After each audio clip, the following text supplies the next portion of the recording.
Tous les jeudis à 13h30 et tous les samedis à 11h, vous retrouvez l'émission Place Publique sur Fréquence 7.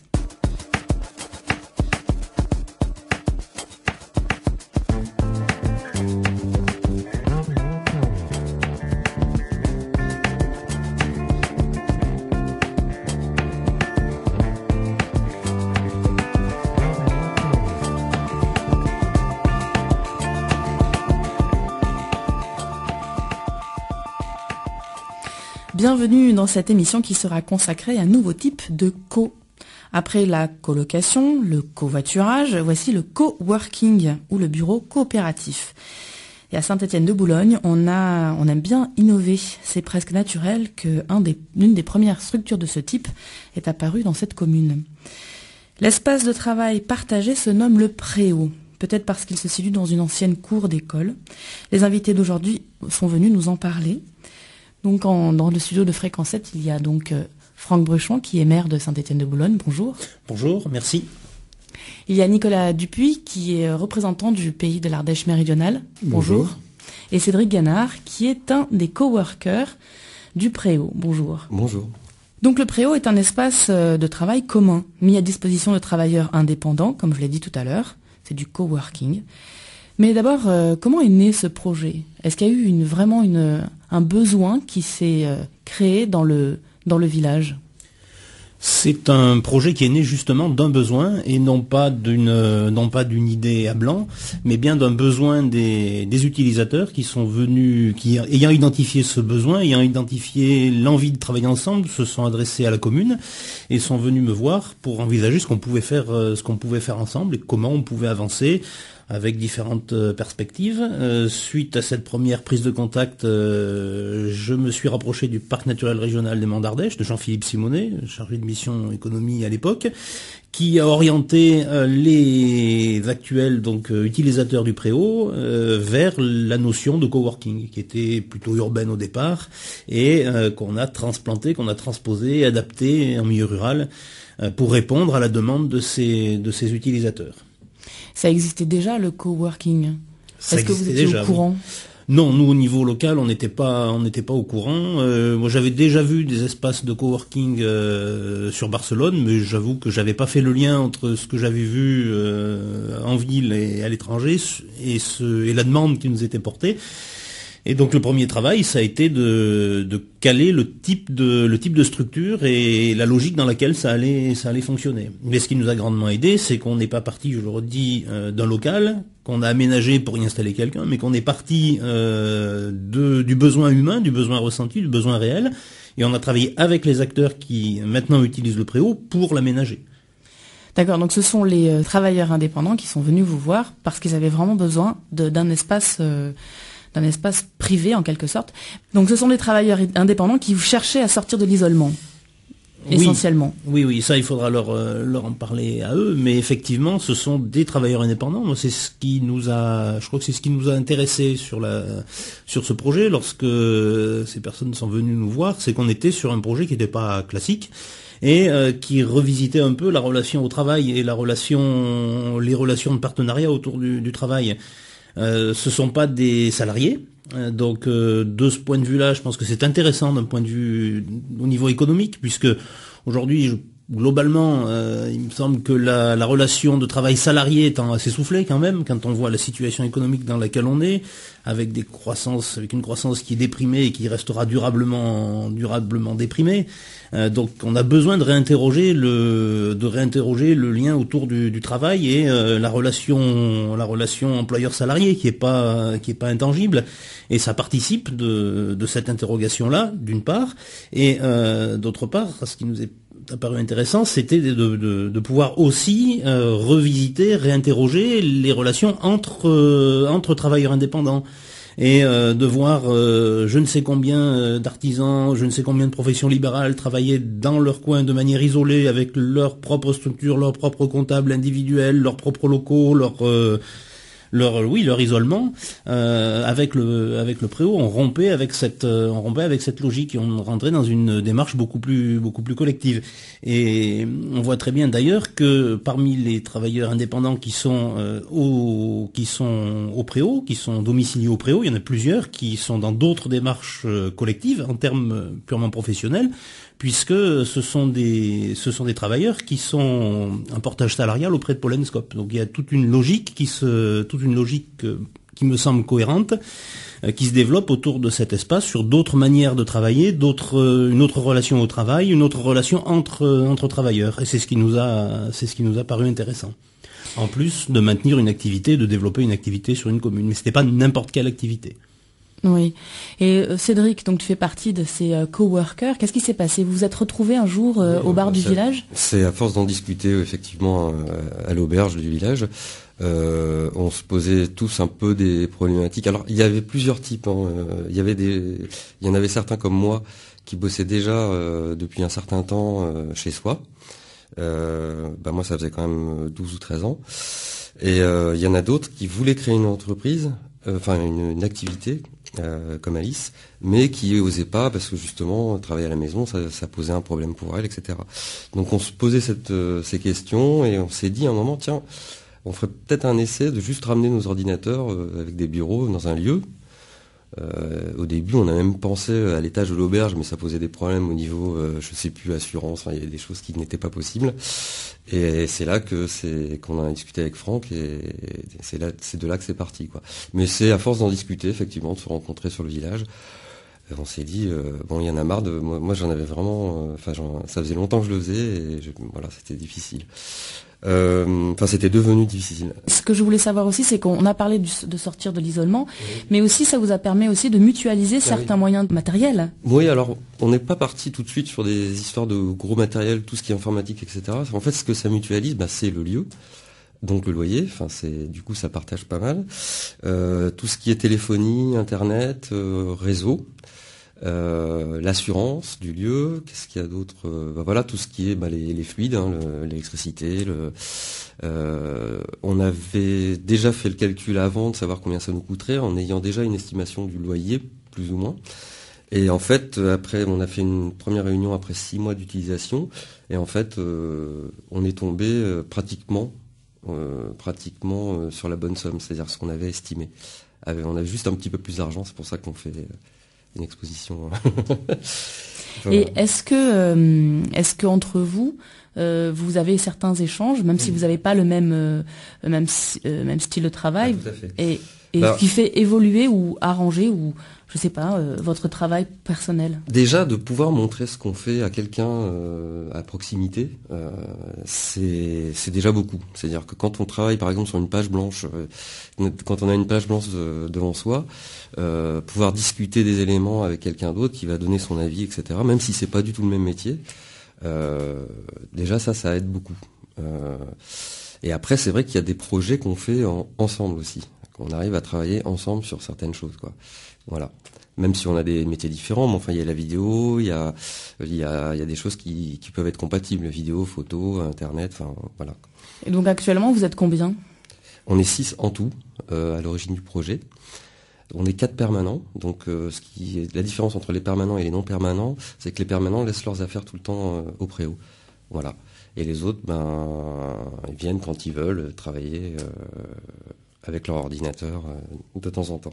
Donc il y a toi qui est webmaster. Oui, voilà, je m'occupe de réseau informatique et de site internet. Alice M, je crois, qui est architecte d'intérieur. Ouais.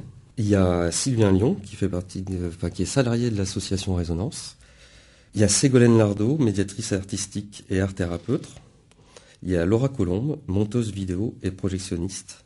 Qui j'oublie, c'est tout. Alexa Brunet, photographe du collectif Transit. Et tous les 6, vous êtes à l'origine du projet. C'est vraiment, vous êtes les porteurs de ce projet. Il y a juste Alexa qui est arrivé un petit peu après, mais qui a adhéré très vite. Le projet était déjà en cours. Je ne sais plus à quelle période elle est arrivée, mais le préau n'était pas fini, mais on l'a rencontré pendant la création du préau, en fait. Donc le préau, je crois, a été ouvert, ça a commencé en février, inauguré au mois de mai. Donc vous fonctionnez depuis une petite année. petit peu moins d'un an, ouais. Et on peut dire que c'est très positif. Ah oui, oui, franchement,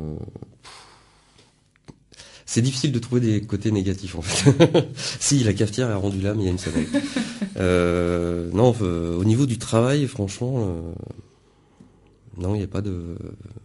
Et le fonctionnement financier, donc, est parfait. Alors, c'est une association, le Préau. C'est votre interlocuteur. La mairie a ses travailleurs indépendants. Comment ça fonctionne exactement? Oui, la commune n'a pas de... Enfin, on a des relations avec les occupants du préau, on va dire des relations humaines. Juridiquement, on n'a pas de relation entre la mairie et les personnes qui travaillent au préau. On a des relations entre la mairie et l'association qu'ils ont formée.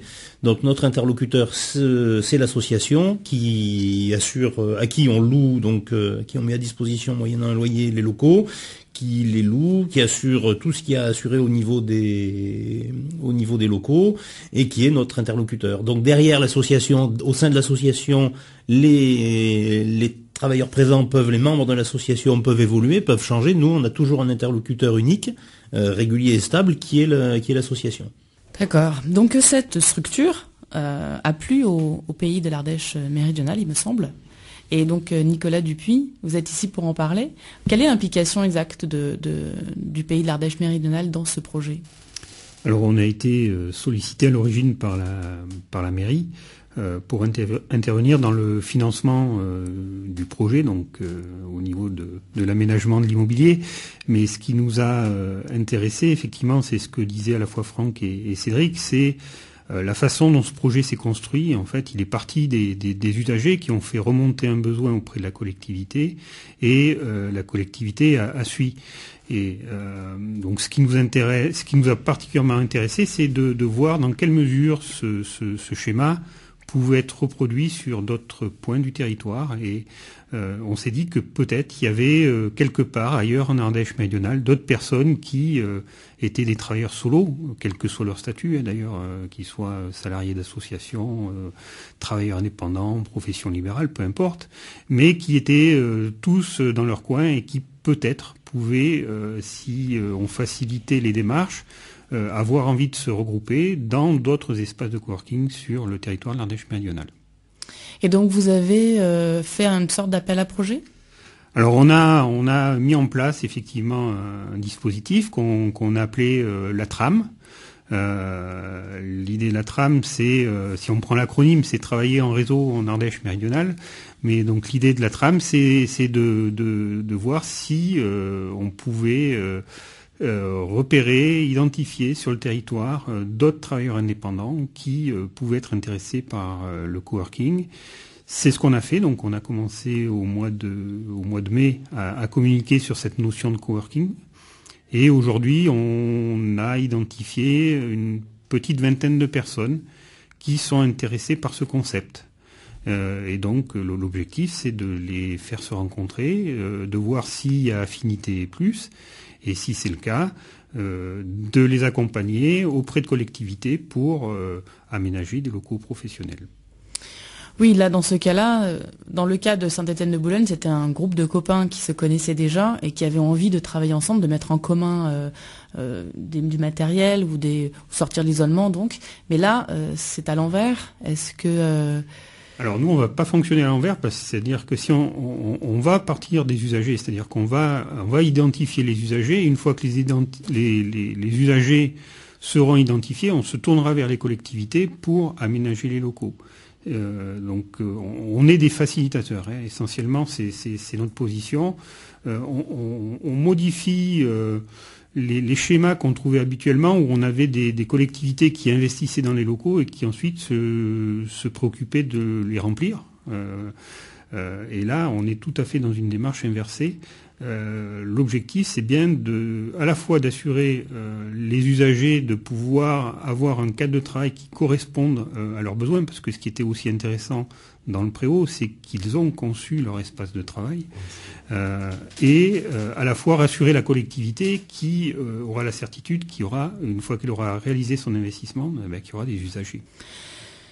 On a parlé donc de vos projets personnels. À chaque fois, chacun de vous avez donc, en tant que travailleur indépendant, vous avez votre propre activité. Mais est-ce que c'est possible de pérenniser, ou peut-être pas, mais en tout cas de s'engager dans un projet collectif? Oui, bien sûr. Oui. Oui, c'est tout à fait possible. Après, suivant, disons que ça facilite ça justement, puisqu'on discute de chacun nos projets personnels et donc forcément, des fois, ça peut amener à travailler ensemble. Enfin, voilà. Si je peux intervenir là en tant que mairie, mais en tant que client finalement, ou enfin partenaire de l'association Résonance qui est hébergée au Préau. On a un projet sur la collecte de la mémoire orale du village, un projet de film documentaire, donc qui est réalisé par l'association Résonance, et on s'aperçoit déjà que dans le travail qu'on fait avec Résonance, donc il y a qui est installé au Préau, il y a le travail avec Résonance, c'est une chose, mais que en allant travailler avec Sylvain Lyon, donc pour ce projet-là, Alexa Brunet, qui est photographe, nous a donné son avis sur des visuels, etc. Les choses s'enclenchent comme ça. On évoque des questions site internet, il y a des compétences sur place, et ça permet autour finalement d'un projet de l'un des partenaires.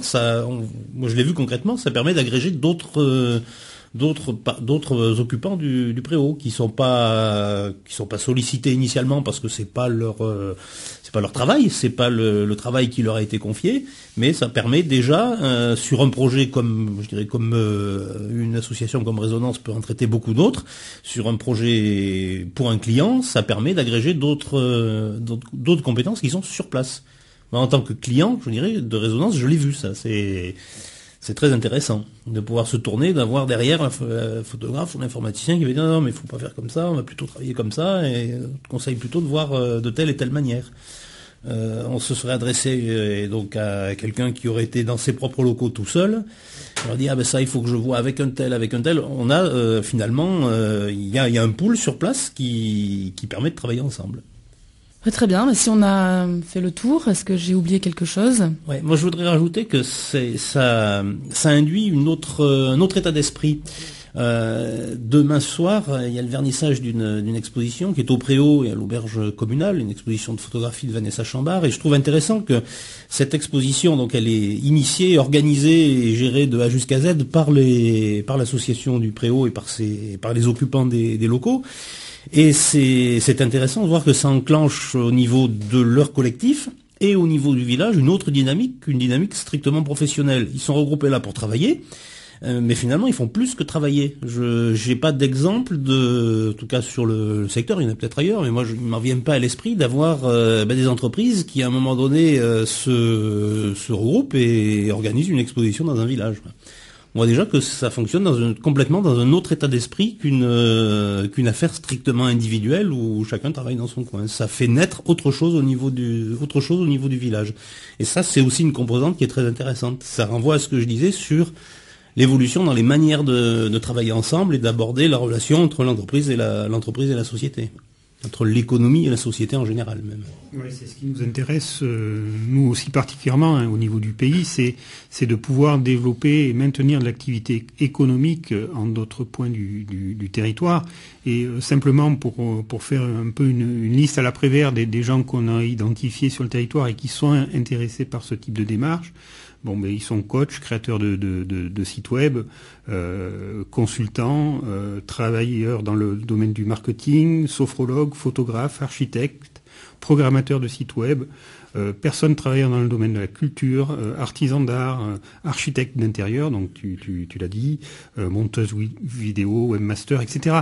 Donc en fait, on a tout un tas d'activités très diverses qui permettent des collaborations entre entreprises. Et ce qui est intéressant dans le nom de coworking, c'est le co qui est devant, et pas simplement l'aspect travail.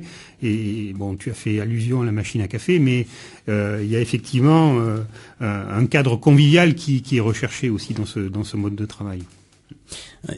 Pour rebondir sur ce que Nicolas vient de nous dire, je crois que le développement d'un territoire, on doit le chercher sur le territoire lui-même.